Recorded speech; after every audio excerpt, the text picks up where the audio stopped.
자, 반갑습니다. 배동찬 교수의 맛있는 돈 이야기의 배동찬입니다. 자, 여러분 반갑습니다. 2019년 집값이 계속 하락하고 있네요. 그래서 이러한 집값이 언제까지 하락할 것인가 그 부분에 대해서 궁금하시죠? 그래요. 이 부분이 참으로 궁금하죠. 그래서 저는 2019년 집값은 언제까지 떨어질 수 있다라고 이렇게 한번 예측을 한번 해보는 그런 강의를 한번 해보도록 하겠습니다. 먼저 한국감정원에 나오는 주택가격 동향조사죠. 그래서 전국적으로 보면 매매와 전세 가격이 모두 하락하고 있다라고 볼 수가 있겠고, 매주 이렇게 동향조사를 하는데 8주 연속으로 주택 가격이 하락한다. 이 8주 연속이라는 건 2달 연속으로 계속 떨어지고 있다는 거죠. 그만큼 지금 하락으로 좀 반전이 됐다라고 말씀드릴 수 있을 것 같아요. 그러면 이것도 자세히 보면 매매 가격 지수 변동률이라고 나와 있죠. 여기 보면 서울 같은 경우 요 이제 파란색 원을 보시면 지난주는 마이너스 0.08에서 요번 주는 마이너스 0.09로 해가지고 떨어졌고요. 전세 가격 변동률을 보시면 서울은 마이너스 0.11에서 요번에는 마이너스 0.12로 그러니까 떨어지는 하락폭이 더 증가되고 있다라고 볼 수가 있겠습니다. 뭐 쉽게 말씀을 드린다면 계속 하락 중이다라고 볼 수가 있겠고요. 두 번째로 볼 거는 전국 아파트 매매 전세 가격 지수 및 변동률입니다. 그래서 최근 1년 동안 즉 2018년 1월 달부터 2018년 12월 달까지 1년 동안에 전국 아파트 매매 전세 가격 지수 및 변동률 추이라는 거죠. 먼저 맨 끝에 부분에 있는 오른쪽에 있는 이 파란색 박스를 한번 눈여겨보시기 바랍니다. 이 파란색 박스를 보시면 2018년 10월 29일부터 해가지고 2018년 12월 말까지 요 빨간색 하사표를 보면 우하향으로 돼 있죠. 계속 이제 떨어지고 있다는 거고요. 요게 이제 8주 정도 이렇게 가격이 떨어졌다는 겁니다. 그래서 이런 식으로 매매 전세 가격 지수가 계속 이제 하락 중이다라고 말씀드릴 수 있을 것 같아요. 그런데 그 앞에 있는 빨간색 네모난 박스가 보이죠? 이 네모난 박스를 보시면 여기도 보면 하살표가 우하향으로 됐다가 또 우상향으로 또 반전된 부분이 있죠. 그럼 어떤 분은 이렇게 또 물어보실 분이 계실 것 같아요. 요 뒤에 있는 박스 2018년 10월 29일부터 2018년 연말까지는 우하향이었는데 요거도 2018년 4월 달처럼 이렇게 우하향으로 했다가 떨어졌다가 2018년 6월 25일부터 다시 올라갈 수도 있지 않냐. 이렇게 말씀하시는 분도 계실 수도 있겠죠. 그래서 혹시라도 이렇게 요 그래프를 보고 또 생각할 수 있는 또 의문을 가질 수 있는 부분이라서 이 부분까지 한번 설명을 한번 해드리도록 할게요. 엄연히 말씀드리면 2018년 10월 29일 이후 하락하고 그 앞에 빨간색 박스에 있는 2018년 4월 달에 하락하고는 약간 틀립니다. 왜냐하면 2018년 4월 달까지만 하더라도 이 전세 가격이 급격하게 하락이 됐죠. 그 다음에 매매 가격도 하락이 되고 그런데 요때만 하더라도 심리가 굉장히 좋았다는 얘기죠. 일시적으로 하락을 하지만 나중에는 올라갈 것이다. 그런 생각들이 있었다는 얘기죠. 즉 매수세가 그나마 강하게 내비치고 있었다는 겁니다. 그래서 일시적으로 한국감정원에서 말하는 매매나 전세 가격이 하락했다 하더라도 일반 투자자들 생각에서는 요 정도 가격이면 나는 매수할까라고 매수세가 덤벼들 수도 있었다는 충분히 매수 타이밍이라고 볼 수 있는 그런 시기였다는 거죠. 따라서 2018년 6월 이후로 다시 매매하고 전세 가격 지수가 이렇게 상승할 수 있는 그런 계기가 됐는데요. 그 뒤에 있는 파란색 박스에 나와 있는 요 2018년 10월 말부터 12월 달 말까지의 현재 상황은 그러한 투자 매수 심리가 없다는 거예요. 중요한 거는.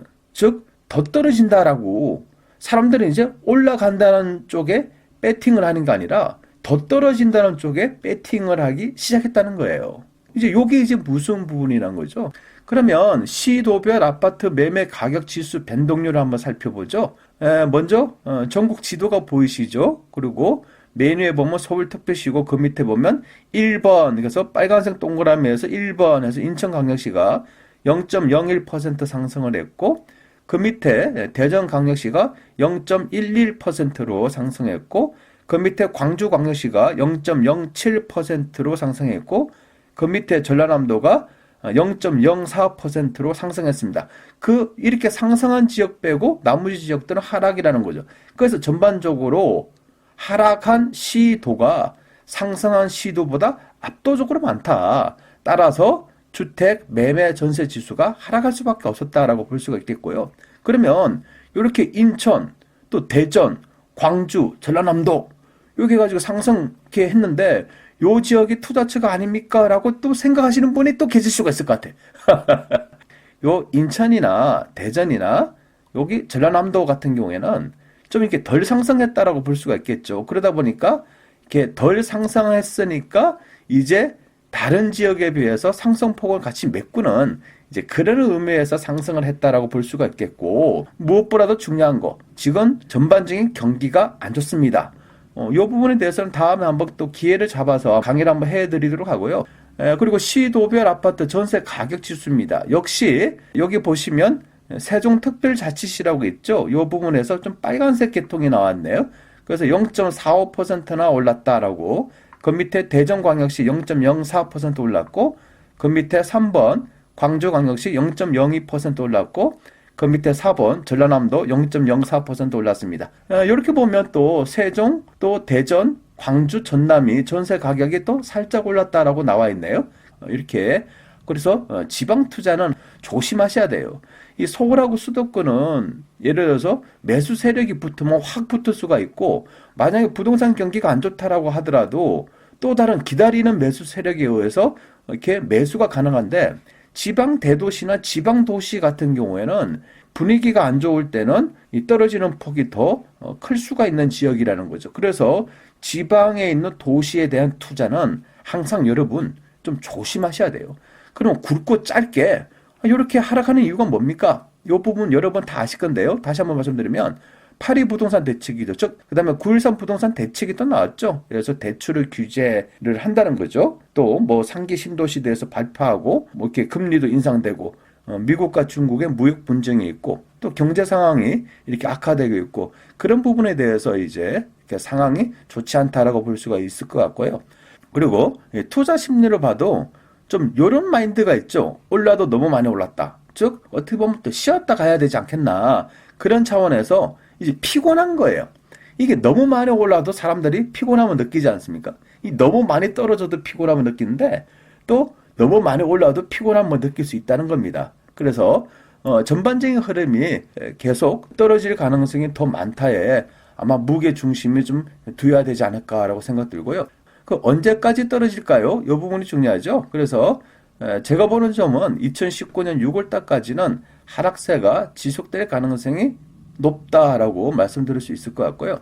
다만 이제 변수에 대해서 그럼 언제 반전할까요? 라는 부분이죠. 그러면 이건 제 생각입니다. 그냥 2019년 8월 말에 이제 1차 변수가 있을 것 같아요. 그 왜 그러냐 하면 흔히 이제 9월달, 10월달, 11월달 되면 이제 어떤 시즌이 다가옵니까? 뭐 10월달, 11월달 하면 생각나는 거.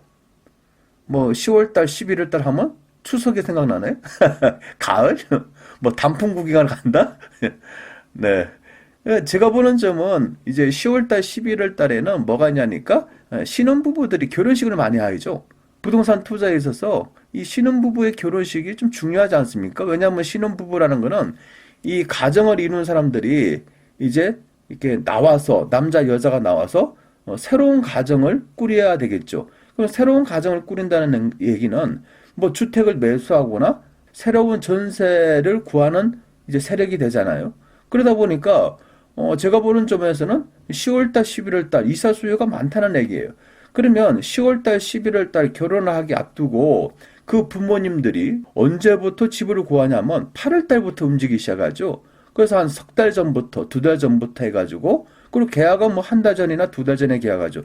그러다 보면 요 8월달이 그 뜨거운 여름에 집을 보러 돌아다니시는 부모님들이 상당히 많이 계셔요. 그 부모님들이 이사 가기 위해서 구하시는 게 아니라 뭐다? 신혼부부 때문에, 결혼식 때문에 집을 구합니다. 그게 1차 변수가 되겠죠. 그래서 8월 말에 또 9월 초에 나오는 주택 거래량하고 전세 가격 지수를 눈여겨보실 필요가 있다는 얘기고요. 그 다음에 이제 2019년 9월 달 2차 변수입니다. 추석 연휴죠. 추석 연휴, 즉 9월 10일부터 9월 15일까지 또 작년하고 비슷한 현상이 일어날 겁니다. 2018년 9월 달 추석 끝나고 나서 얼마나 부동산 가격이 또 급반전을 했습니까? 그래서 1차 변수는 8월 달이고요. 2차 변수는 9월 말이라는 얘기죠. 추석 연휴를 지나서 요 추석 연휴 때 어떻게 친척분들, 전국에 계시는 친척분들이 말씀을 하냐. 여기에 따라서 하락세가 지속될 것이냐, 아니면 상승세로 반전할 것이냐, 과도기가 될 것이다라고 저는 생각합니다. 이때에도 주택 거래량하고 전세 가격 지수 등에 대해서 눈여겨보셔야 됩니다. 근데 다만 이제 이렇게 눈여겨보시는 건 좋은데 또 이 주택 거래량하고 전세 가격 지수는 어떻게 보면 뭡니까? 이거는 선반영이 아니잖아요. 그 결과가 나온 뒤에, 그 자료와 데이터가 나온 뒤에 후 반영은 돼서 통계로 만들어서 여러분에게 보여주는 거지 않습니까? 그렇지 않나요? 그러면 이런 통계라는 거는 어차피 후행지수죠. 뒤따라오는 거죠. 그럼 선행지수는 뭐냐 하면, 아, 이때쯤이면 이렇게 상승해라는 특유의 이제 감각이라고 볼 수가 있겠죠.